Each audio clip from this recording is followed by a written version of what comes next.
Bonjour à tous, c'est parti pour le Rotoemi numéro 31, la sixième ronde du tournoi de Lyon. J'ai pour l'instant fait 3 matchs nuls contre des joueurs à 2150, 2200 et 2210. Et j'ai ensuite donc fait 2 défaites contre 2 mètres feed, 2330 et 2230. J'ai aujourd'hui les pièces noires contre Alain Genglik, classé 2383, maître international. Il est pour l'instant très bien classé pour finir premier. Il doit absolument me battre s'il veut continuer à espérer la première place. Moi, ce que j'espère, c'est réussir à faire une victoire dans le tournoi. C'est l'objectif. Pour l'instant, il me reste 2 rondes et c'est toujours pas le cas. Donc on va essayer de se réveiller. Juste avant que je lance l'analyse, n'hésitez pas à liker la vidéo et mettre un petit commentaire. Et c'est parti pour l'analyse. Ok. J'ai donc les pièces noires, c'est la deuxième ronde du dimanche. C'est le dernier jour du tournoi. Il est 13h30 quand la partie commence. J'ai les noirs et il me joue D4. Ok, donc la ronde du matin, c'était celle contre Baptiste Lissilour. J'ai fait nul, pas rapidement, pas non plus très long. J'ai eu le temps de manger, j'ai eu 1 heure de pause. Donc j'ai pu manger et checker rapidement sur mon téléphone ce qu'il jouait, car je m'étais pas du tout préparé contre lui, j'avais beaucoup trop d'adversaires à préparer. Et du coup, j'ai vu qu'il jouait des systèmes de Londres. Et surtout, pendant sa ronde d'avant, il double les blancs. Ça veut dire qu'il avait déjà les blancs le matin même, et donc il a joué D4. Et j'ai vu qu'il a joué un système de Londres. Donc qu'est-ce que j'ai fait moi discrètement? J'ai terminé ma partie, et pour bien avoir l'ordre de coup de comment il le fait, j'ai pris mon téléphone, hop, discrètement, petite photo de sa feuille de partie pendant qu'il joue, je suis sorti, je suis allé manger, et j'ai regardé ça sur mon téléphone, j'ai donc pu me préparer, pas forcément une prépa, mais j'ai pu réviser mes lignes et être au moins sûr de ce que je vais jouer. Je joue donc ici D5 comme d'habitude, il joue fou F4, je joue cavalier F6, il joue E3, et je vais décider de jouer la variante que je joue depuis tout petit. Finalement, c'est ce que je joue depuis très très très longtemps. J'ai d'autres armes maintenant à mon répertoire contre le système de Londres, mais je vais rester là-dessus parce que je maîtrise bien et j'aime bien. Je joue donc E6, il joue cavalier F3 et je joue C5. Il joue C3, c'est son système de Londres, il va faire le setup classique avec le cavalier en D2. Je joue cavalier C6 et il joue cavalier BD2. Donc là on a vraiment le setup de base du système de Londres et c'est là que ma variante devient intéressante, en tout cas moi j'aime bien. C'est que je vais prendre en D4 une fois, il va donc reprendre du pion E, car s'il reprend du pion C, il bloque un peu son fou. Il va devoir jouer sans son fou au niveau de l'aile dame. Je vais peut-être pouvoir jouer dame B6 directement notamment. Il peut avoir des petits problèmes au niveau de sa structure de pion à l'aile dame. Donc E prend et bien sûr le coup. Et là, on envoie cavalier H5, quoi c'est bizarre. Mais l'idée en fait c'est de venir déranger ce fou, soit qu'il recule en G3 et qu'on puisse peut-être le prendre, soit qu'il aille en E3 et qu'il soit plutôt mal placé. Ici la théorie c'est clairement fou E3. Si on regarde dans les joueurs titrés, dans cette position-là, entre 7 et 8 fois sur 10, c'est fou E3 qui est joué. Ensuite, entre 1 et 2 fois sur 10, c'est fou G5 qui est joué. Et moins de 1 fois sur 10, c'est fou G3 qui est joué. Donc avant la partie, je devais manger, etc. Donc j'ai pas non plus eu beaucoup de temps. Donc j'ai bien sûr privilégié les révisions de fou E3 et un peu de fou G5. Mais j'ai quasiment pas regardé fou G3. J'arrive dans cette position-là et j'espère un peu qu'il joue fou E3 parce que j'ai vraiment beaucoup regardé et je pourrais pas me tromper. Je vais quand même connaître assez loin. Mais ici, il joue fou G3. Alors, comment je vais jouer contre fou G3? Car au moment de la partie, je ne me souviens plus. Je confonds un peu si dans cette variante-là, il faut prendre ou s'il faut jouer avec fou D6 avec l'idée de faire cavalier F4 s'il développe par exemple son fou. Et je confonds un peu et je finis par jouer fou D6. Bon, qui n'est pas une erreur en soi, mais en fait, c'était pas ce qu'il y avait dans mon fichier. Ici, la variante principale, c'est donc cavalier prend, pion prend et G6. Fou D3, fou G7, dame E2 et petit roc. Et en fait, les blancs, pardon, s'ils font grand roc, ça va pas être une très bonne idée parce que là, on voit que cette structure de pion là, je peux rapidement venir toucher la structure de pion et ils vont être rapidement en danger. Donc ici, les blancs, normalement, ils doivent plutôt jouer petit roc et après, c'est une partie. J'ai la paire de fous, c'est relativement égal, mais c'est quand même un petit plus pour les noirs parce que la ligne fou G3, c'est pas non plus la plus recommandée. Donc, c'était ça ce que j'avais dans mon fichier. Mais ici, je joue donc fou D6. Je m'attends à qu'il fasse peut-être fou prend, dame prend et G3. Je crois que j'avais déjà vu ce genre de position et je m'étais dit que j'allais faire petit roc, fou G2. Après, j'irai jouer peut-être avec F6 E5 ou avec B5 B4. J'ai différents plans pour venir taper la structure de pion adverse. Donc ça, j'étais pas très, j'avais pas peur de ça. Mais ici, il me joue cavalier E5. Et cavalier E5, je sais que c'est des plans qui existent, hein. L'idée, c'est de venir donner ce cavalier-là en échange de venir ramasser celui-là. Donc ça, je sais que j'ai différentes options.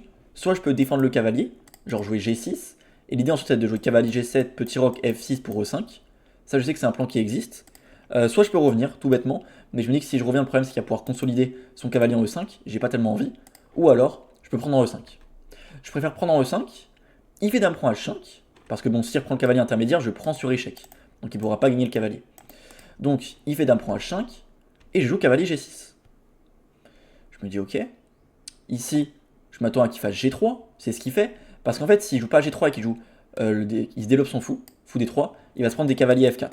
Et là, ça peut être chiant pour lui. Pareil, s'il joue fou B5, je vais juste jouer fou D7, et je vais être très content, car j'échange mon mauvais fou. Le mauvais fou, c'est le fou qui est sur la couleur de sa structure de pion qui est fixée. Là, ma structure de pion au centre, elle est fixée, mon fou est de la même couleur, donc il est mauvais. Donc bien évidemment, s'il vient en B5, j'ai envie de l'échanger. Donc je m'attendais à qu'il fasse G3, c'est le coup totalement logique. Et ici, j'hésite. J'ai deux plans qui me viennent en tête. Soit je rock rapidement, soit je joue avec E5. Parce qu'en fait, je me dis, si je rock, le problème peut-être, c'est qu'il va jouer F4. Et je pourrai plus jamais jouer E5. Donc je me dis en fait, soit je veux jouer E5 maintenant, soit je pourrai plus jamais le faire. Donc je commence à calculer E5, je me dis E5, pion prend, dame prend, cavalier prend. Je me dis grand roc, petit roc. Et je me dis, j'ai quand même un pion isolé. En fait, la finale, on a l'impression que c'est juste simple pour lui, quoi. Moi, j'ai aucune chance de gain. C'est lui qui va presser. Si je défends très bien, je peux obtenir un match nul, mais c'est quand même les blancs qui sont légèrement mieux. Donc en fait, je me dis, bah, j'ai pas envie de rentrer là-dedans. Là, j'ai clairement une faiblesse attaquable. J'ai pas envie de jouer ça. Donc je me dis, ok, je vais faire petit roc. Et il joue comme prévu, F4. J'avais un petit espoir qu'il joue fou D3, parce que là, par contre, maintenant, je pouvais jouer avec E5. Parce que la différence, c'est qu'après pion prend, dame prend, cavalier prend, il doit bouger son fou, et maintenant je peux faire fou H3. Et là je l'empêche de roquer, j'ai gagné un temps de développement par rapport à tout à l'heure, et si je joue par exemple grand roc, il met son roi de l'autre côté, j'aurai cavalier G4. Et là je me dis ok, j'ai beaucoup de jeux, le pion isolé maintenant c'est plus un souci. Donc j'ai un petit espoir qu'il ne joue pas F4, mais après 10 minutes de réflexion, il va passer quand même pas mal de temps sur ce coup, car la cadence est quand même 1 heure plus 30 secondes par coup, donc passer 10 minutes c'est pas non plus anodin, et il joue F4. Je peux donc plus jouer avec E5, ça c'est clair, et en fait, je m'étais juste dit F4 c'est intelligent pour enlever E5. Et quand il a joué F4, je me dis mince, mais en fait il y a un plan qui est tellement simple pour lui et qui paraît tellement dangereux, c'est juste de jouer fou D3, cavalier F3, cavalier G5. Menace mat, et si je fais H6 plus tard, j'aurai un problème sur mon cavalier en G6, qui sera surchargé. Je me dis mince, faut que je prépare la défense. Bon pour l'instant j'ai pas grand chose à faire. Si je fais F6, il y aura déjà fou D3, là je serai très très mal, hein. Mon cavalier est indéfendable, et si je le bouge, je me prends d'un prend H7. Si je fais cavalier bouge, là c'est même fou prend, c'est mat direct. Donc là c'est pas possible. Je me fais mater comme ça. Donc ça c'est pas possible. Donc F6 n'est pas possible. Je fais donc fou D7, je me développe, et il joue fou D3. Là clairement, dans deux coups j'ai un problème. S'il a un cavalier en G5, j'ai un énorme problème. Faut que je prépare la défense de ça. Et là je vois un plan qui me paraît intéressant, c'est de bouger ma tour, et de faire cavalier F8, tout bêtement. Tour E8, je me dis, cavalier F3 et cavalier F8. Et en fait, quand il viendra en G5, j'aurai juste à faire G6. Et j'ai l'impression que tout va bien. Ici, j'avais. Alors, ce plan-là, il est jouable. L'ordi, mais pas non plus. Je crois qu'il met que c'est une erreur, mais ça change pas grand-chose non plus. C'est pas très très grave. C'est peut-être une imprécision plutôt. Mais le meilleur plan d'après l'ordinateur, c'était dame B6. L'idée, c'est de taper sur ce pion en B2. Donc, disons qu'il met le cavalier devant pour défendre. Et là, maintenant, on joue fou B5. On active les pièces. Le fou qui était mauvais, on l'active. S'il échange, bien sûr, ça nous convient, on échange le mauvais fou. Et s'il refuse, maintenant on peut faire fou C4. Et on va finir par échanger ce mauvais fou. Donc en fait, ou même on peut jouer avec A5, A4. Donc là on a une plutôt bonne position. Donc dame 6 c'était intéressant, pareil, s'il joue B3, il s'affaiblit beaucoup sur son pion en C3. S'il joue tour B1 par exemple, pareil je vais pouvoir jouer fou B5. S'il joue grand roc, son roi va être très faible, je vais pouvoir rapidement attaquer, les pions vont aller très très vite. Donc je me dis ok, dame B6, c'était intéressant. Bon, dans la partie je le calcule pas, je joue tour F8. Enfin, je le calcule pas. J'ai regardé Dame B, ce genre de choses, mais j'ai pas compris qu'on pouvait jouer fou B5 ensuite et tous les bienfaits du coup. Je joue donc tour F8, surtout que je suis assez convaincu de mon idée. Il joue cavalier F3 et je joue cavalier F8 assez serein. Il joue cavalier G5 comme prévu et je joue G6 comme prévu. Je me dis ok, il va faire Dame H6, c'est ce que j'avais prévu. Et là attention, fallait pas non plus arrêter le calcul trop rapidement, car là encore une fois il y a un plan qui est très simple, c'est jouer H4 H5 et se faire démolir sur la colonne H. Mais ça je l'avais anticipé, je m'étais dit que j'allais jouer Dame E7, et quand il allait envoyer H4, c'est d'ailleurs la partie, je vais pouvoir jouer F6. Et là je me dis mais je suis très malin, parce que maintenant sa dame elle est enfermée. Donc après cavalier bouge, j'aurai dame G7, force l'échange des dames. La dame qui n'a plus de cases, j'enlève les dames, je m'enlève des soucis, et finalement on peut se dire que tout va bien. Donc je me dis ok c'est pas mal ça. Il fait dame H6, je joue dame E7 comme prévu, et je me dis mais du coup il va pas jouer H4, H4 ça paraît mauvais en fait finalement. Je me dis peut-être qu'il a bougé le roi, alors il a envie de rester la tour sur la colonne, il a pas envie non plus de faire grand rock, son roi peut devenir faible, donc je me suis dit peut-être qu'il a joué roi D2 par exemple, mais je me suis dit ok mais s'il fait roi F2, maintenant je peux jouer F6, il va repartir, et pareil je peux envoyer des plans comme B5, B4, attaque de minorité, j'ouvre la colonne B, j'ai l'air d'être très très bien. Enfin d'être très très bien, je suis pas mieux mais tout va bien quoi. Mais finalement il joue bien H4. Ok, bon bah je joue F6, c'est ce que j'avais anticipé. Et là je me dis attends mais je vais peut-être pas jouer F6 directement finalement. Si je joue F6, il y a H5. Je prends le cavalier, il prend mon pion G6. Si je fais cavalier prend, il y a fou prend, pion prend, dame échec, roi là, tour achète mat. Est-ce que je peux jouer F6 H5, là je calcule ça. Bon bien sûr, si je fais autre chose que pion prend, je vais me faire démolir, donc je suis obligé de calculer que pion prend. Mais je me dis mais si je prends, il va prendre.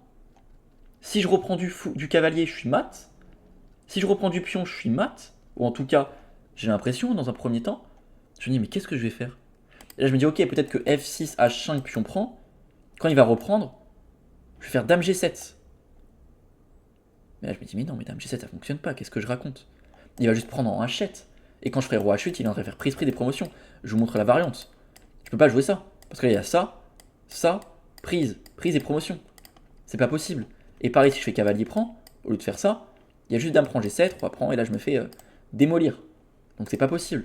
Je me dis mince, mais en fait, mais si je peux pas jouer F6, je suis raide en fait. C'est pas possible, j'ai l'impression que j'ai rien fait de bizarre pourtant. Donc là je recalcule, je me dis qu'il doit y avoir un problème. Et je me dis ah ok c'est bon, j'ai compris. Je peux jouer F6, et sur H5, je prends, et quand il prend H6, je vais récupérer.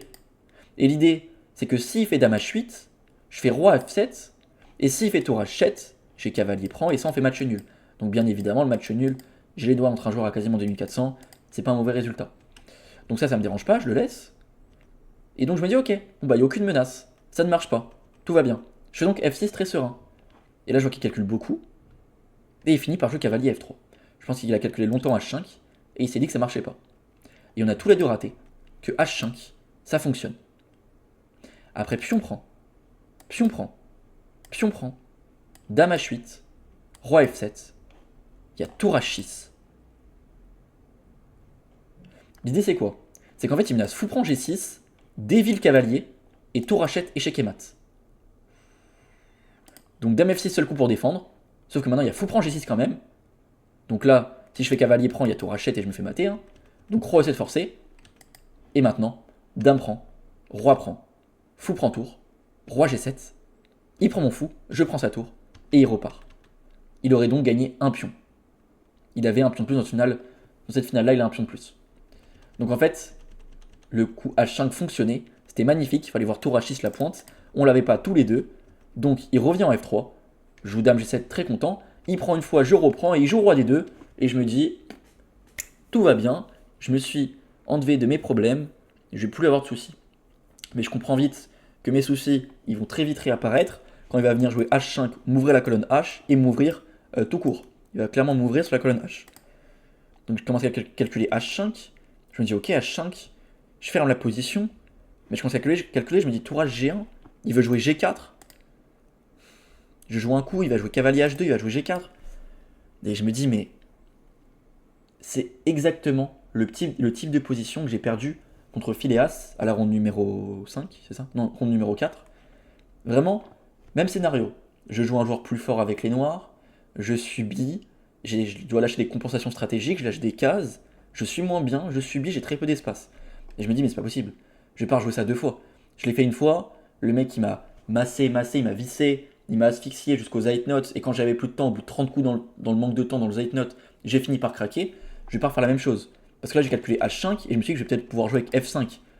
Et ça a l'air de tenir parce qu'il peut jamais jouer G4, l'expansion l'aile dame elle est pas intéressante. Donc je me dis mais ça va. Mais je me rappelle ce qui s'est passé contre Phileas et je me dis c'est pas possible. Contre Phileas quand je l'ai fait c'était mauvais. Et là comme par hasard, cette vente là c'est la meilleure avec les noirs. Il y a quasiment pas d'avantage pour les blancs. L'avantage est très léger. Donc en fait, quand je le fais, faut pas le faire. Et quand faut pas le faire, et quand je le fais, bref, vous avez compris, inverse. Ok, bon, je joue donc fou C6 et il joue H5 lui-même. Je joue cavalier D7, je prépare la contestation de la colonne H, il joue tour E1, c'est bien joué. Comme ça, après prise, je pourrais pas faire tour H8 à cause de tour prend E6. Je le comprends, je fais donc tour E7 pour passer la deuxième tour à la place. Il fait tour H2, et je me dis mince. Le problème, c'est qu'il va juste faire ça, prendre, et je pourrais pas éviter qu'il rentre. Donc pas le choix, je prends moi-même. Il reprend, je fais tour H8, je prépare, il fait G4, je fais tour E8, et il fait G5. Bon, si je prends, je suis dans le caca. S'il prend lui-même, pareil, je suis mal. Bon, je fais F5, il n'y a plus le choix maintenant. Il double les tours, je fais cavalier F8. Je me dis ok, muraille, solide, barbelé, tout ce qu'il faut. Il joue tour H6, je joue cavalier G6. Et là, ici, il joue donc roi E3. Ok, il défend son pion. Je joue tour E7. Il joue fou E2. Il joue fou E8. Et là, je me dis mince, il y a un plan qui est intéressant pour les blancs. C'est de jouer cavalier H2. Et c'est quoi l'idée? C'est de venir en H5. Tour bouge, cavalier F1 et cavalier G3. Et je me dis mince, s'il ramène un cavalier en F6, je suis totalement raide. Mais je me dis ok, heureusement j'ai un plan. Dès qu'il va venir en G3, j'ai bougé mon cavalier. En fait, comme ça, dès qu'il vient, je pourrais prendre, et ça va. Et s'il fait fou H5 pour dévier mon fou, bah là je reviens avec le cavalier. Et en fait, je fais ça à l'infini. Je fais ça totalement à l'infini. S'il repart, je repars. Dès qu'il prend le cavalier, je prends. Cavalier H5, maintenant je pourrais prendre, j'échange tout. Voire même, je fais. Ouais, peut-être que je peux prendre. C'est chaud quand même de prendre. Peut-être roi F7. Peut-être que ça, je la tiens, juste ça. Ouais, ça va. Maintenant, comme il n'y a, y a plus mon cavalier, son fou, c'est beaucoup moins grave s'il rentre. Donc je me dis, ok, finalement j'ai ça. Donc je me dis, ok, il faut que je vois quel plan il va opter. On est au 30e coup, on est en Zeitnot tous les deux, on a moins de 3 minutes chacun, on a vraiment plus de temps tous les deux. Il joue cavalier E1. Je joue fou F7. De toute façon, c'est comme contre Phileas, je peux juste attendre, essayer de placer mes pièces correctement. Il joue cavalier D3, je joue B6 pour empêcher cavalier C5, mais il joue maintenant fou H5. Il menace de prendre et de faire cavalier E5, je me dis c'est pas grave, je fais tour E8. S'il prend, je prends du pion, et on fait la muraille, mais il fait A4. Souvent, on dit qu'une seule faiblesse ça suffit pas, il faut réussir à jouer sur deux faiblesses, et pareil, il faut réussir à jouer sur les deux ailes pour créer un déséquilibre et que l'adversaire puisse pas défendre partout. C'est ce qu'il fait en jouant A4. Je peux malheureusement pas jouer A5 à cause de B4, ce genre de choses. Même peut-être qu'il peut déjà prendre et jouer cavalier E5. Je vais avoir des gros problèmes. Donc je fais cavalier F8. Il fait fou E2. Je fais cavalier G6. Et il fait A5. Si je prends moi-même, il va faire tour 1. Et là, bon, il va tout ramasser. Donc je fais tour B8. Il prend lui-même, je reprends. Et il joue fou H5. Le problème, c'est que si je fais un coup d'attente, je vois très bien qu'après prise sur fou prend, je vais prendre cavalier E5. Menace peut-être des cavaliers prend. Cette finale de pion, je la calcule, elle est gagnante. Ça m'avait l'air d'être gagnant. Ouais, ok, je sais calculer, tout va bien, ouais. Ça, c'est bien gagnant. Donc je me dis, en fait, je peux pas laisser ça. Il n'y a pas le choix. Je suis obligé de bouger mon cavalier. Comme la finale de pion est perdante, sinon il peut tout échanger. Je fais donc cavalier F8. Sauf que maintenant, il fait fou prend F7. Je fais roi prend. Et il fait cavalier E5. Je fais roi G7, pas le choix. Et maintenant, tour 1. Menace tour A7. Il va rentrer de partout. Pas le choix, tour B7 pour défendre. Sauf que maintenant, tour B7, je contrôle plus la 8ème rangée. Donc il fait tour A8. Et là, on voit que la position, je suis totalement fait fixer. Parce que je peux plus bouger ma tour. Je peux plus bouger mon roi. Je peux plus bouger mes pions. À part jouer B5. Si je bouge ma tour, je perds le pion B. Et si je bouge mon cavalier, je perds des pièces. Pareil, cavalier G6, il y aurait prise sur roi prend et cavalier prend G6. Clouage.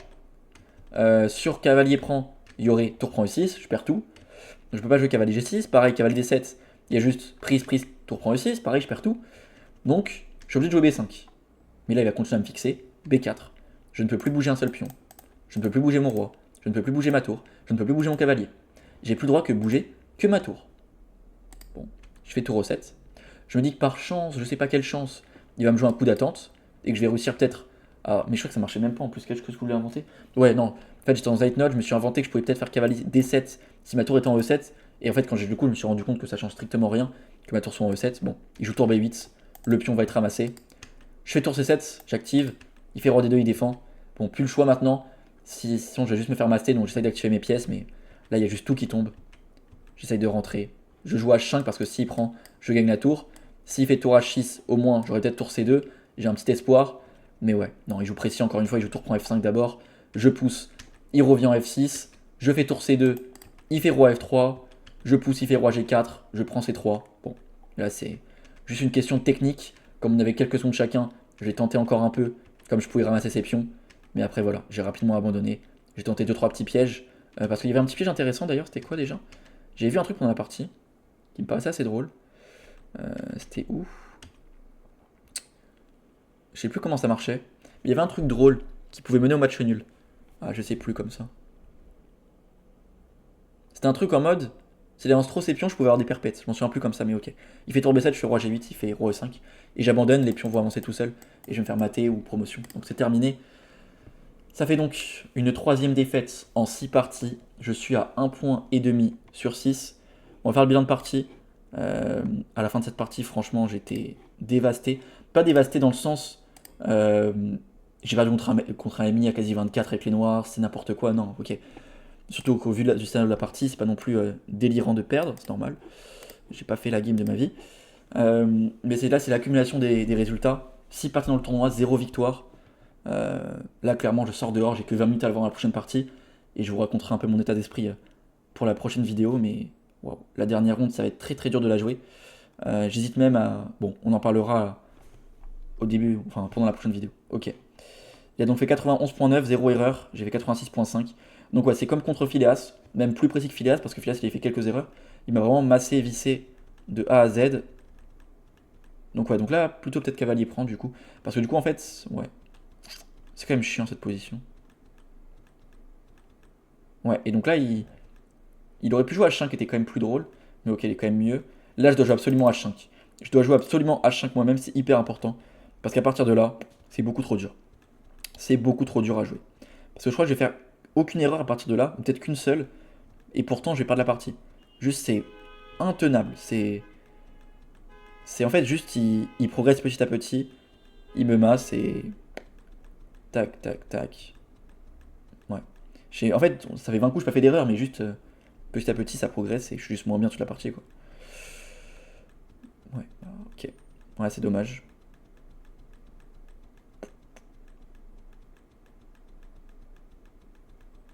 Ouais.